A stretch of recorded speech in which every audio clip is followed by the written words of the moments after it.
Yo guys, what's going on? LifeOfRio here, and what is this? What's going on? Ash's BladeStorm is getting a rework, aka buff? No, I wasn't ready. What is happening? A lot of people have been trying to hear my thoughts about this one, so I kind of really just kind of paid attention to what it is that they put out. Now, after going through it and seeing the video of what's going on, Ash is going to be activating BladeStorm the same exact way. He's going to get the little freaking amazing aura around him with the dark shadow with the red highlights, looking like the dude in the alley that you don't want to run into. Now, what's going on here is that he's still going to mark his enemies the same way with the 3 diamonds over their head, 1, 2, and 3.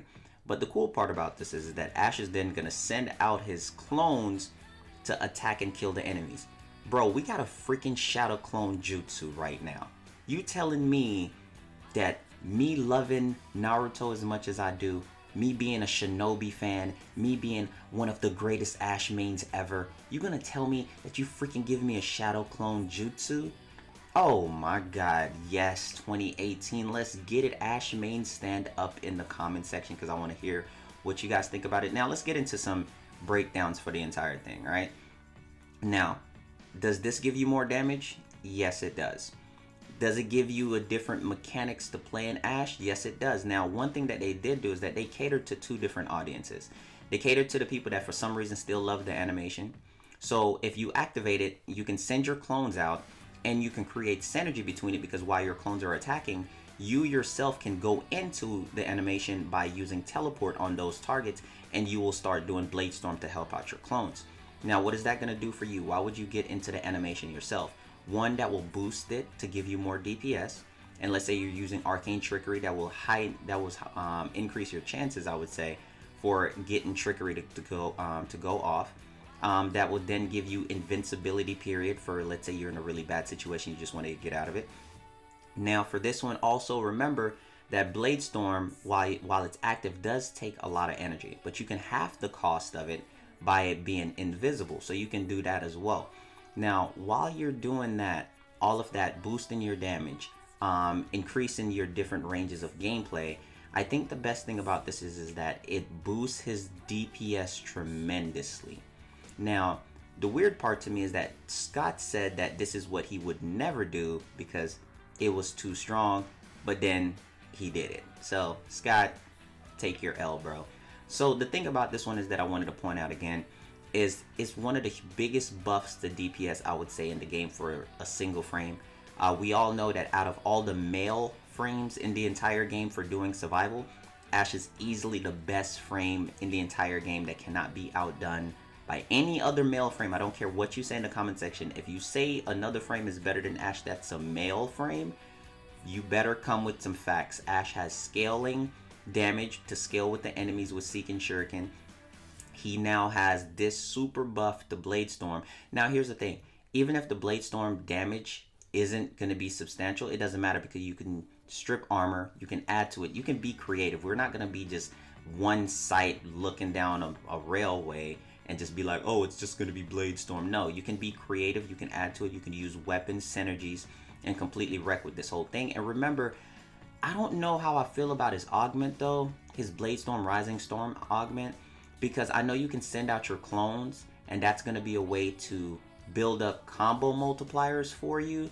But I don't know how I'm going to feel about that. Maybe if you're using like a glaive or an Atarax or something like that, it can really help out with your combo multiplier, and it's going to keep the duration higher for you.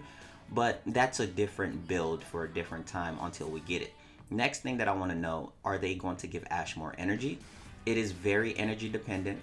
Are they going to give him more damage, or are they going to nerf the damage on BladeStorm? Because BladeStorm is such a powerful move for the game of Warframe. Now, we all know that I'm an endgame channel, but if we're thinking correctly on how Warframe is, it's very easy, very casual-ish. So the thing about it is that you want to know is that having a move this powerful while being able to shoot the enemies while your clones are actually killing them, oh, that's ridiculous DPS, and that's what I'm talking about. And that's why Ash is one of the strongest male frames as far as doing damage on that regard. Now, this just really helped him out 10 times more. Hey, Loki. So all of that is definitely going on. I think it's a great outlook on Ash to really help him out. If there was a way for them to change the augment, or do you guys like the augment with it, let me know in the comment section. Are you guys excited about it? Now, like I said, the move is gonna cost a lot. It's probably just gonna be one of those things to where you can't keep it up all the time, but you're gonna use it in really bad situations. And remember, it adds to his passive with the bleed slash procs with the duration of it. Now, the other thing that you guys should know is that, like I've said, it's a huge buff, but also know and pay attention with this one is that, dang, we getting a buff in 2018. This happening right now. It just came out. Happy Valentine's Day. This is what we getting with Ash. This is our Valentine's Day gift. But overall, I think it's a huge plus. Anything that gives you a buff in Warframe is always a positive. Now, the only thing that I'm missing from this is the content to use it in. Sorry, I had to go there. There's no content in the game for me to use it in. When they start dropping higher level missions for this thing to be important, then that's going to be it. Overall, the community is happy over this, but there's no way you should be super excited with no content to push this for, because, you know, we need the content for it. So overall, thank you guys so much for the love and support. Please give the video a thumbs up if you enjoyed it. And you know I got you guys all love, positivity, always staying cool. And I will catch you guys later on the next Warframe video. I dare somebody to say something crazy in the comment section about who can out damage Ash. It's not possible unless if you're an Ivara main or a, you know, a Octavia main, sir. Here's the thing, if you're an Octavia main, I'm sorry, I meant no disrespect. We know that you're a god, okay? We just don't want to bother you guys. I was talking to other frames who are not god level. All right, I'll catch you guys later, man.